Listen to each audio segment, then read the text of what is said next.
一双大耳朵，一个矮鼻子，一对小眼珠，长着长毛的痣，几个含苞待放的暗疮。她可不是一只男扮女装的老猴子。我可以很负责任地告诉大家，她真的是一位女人。我这么敢肯定的原因，是因为画的名称就叫《丑陋的公爵夫人》。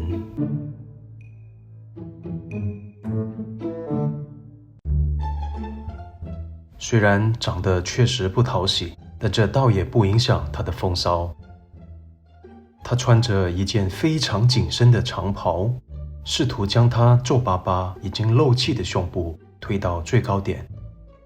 她的服装是对勃艮第的传统服饰的改编，流行于1400年至1500年间，还用了玫瑰、金色和珍珠胸针来装饰。不过当画家完成这幅画时，这种风格的服装已经过时了。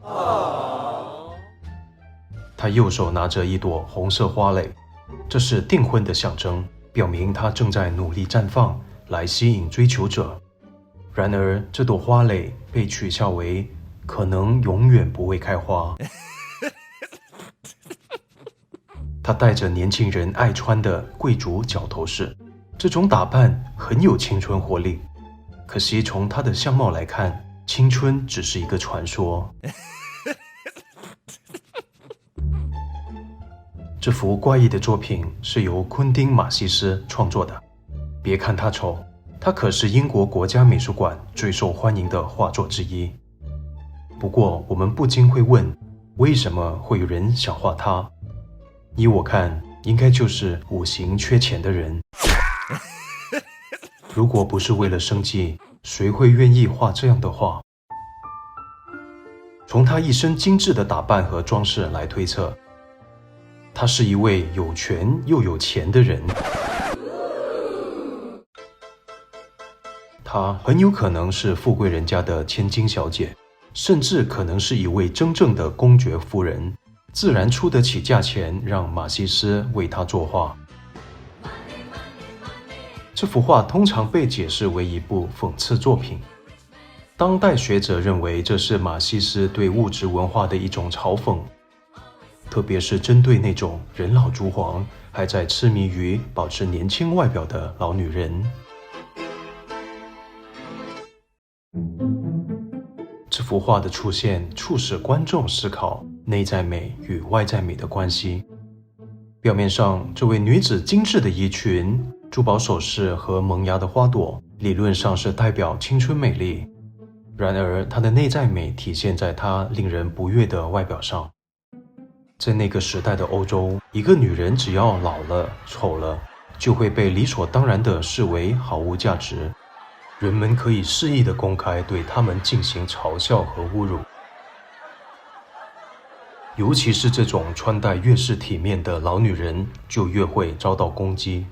所以这位公爵夫人成功挑逗着各阶层敏感的神经。反正比较年轻貌美，我肯定斗不过小鲜肉，那比丑总可以吧。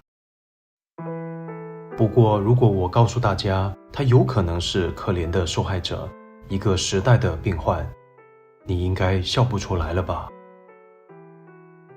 1877年，詹姆斯·佩吉特爵士观察到一种罕见的疾病，会导致骨骼发炎和畸形。常见症状主要是影响下半身，如骨盆和股骨，但是它确实也可以影响头骨的发育。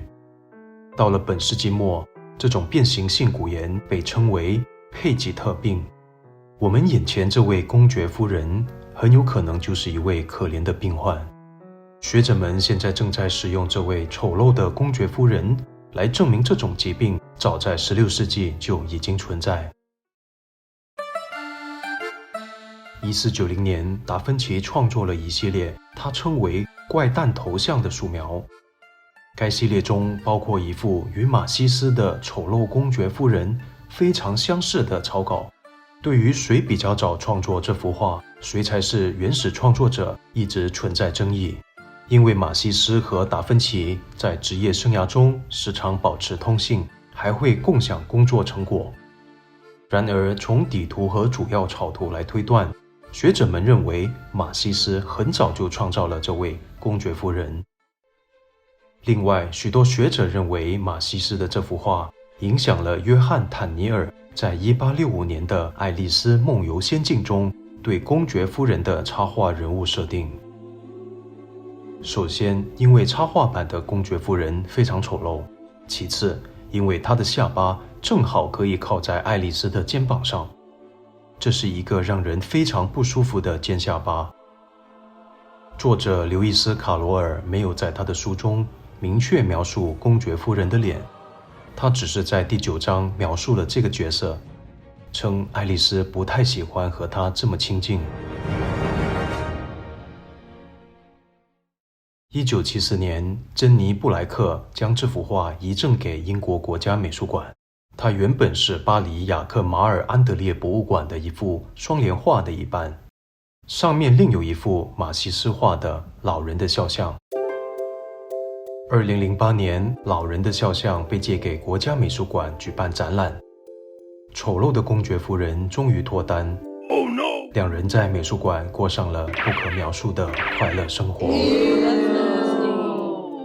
我是 Johnny， 我们后会有期。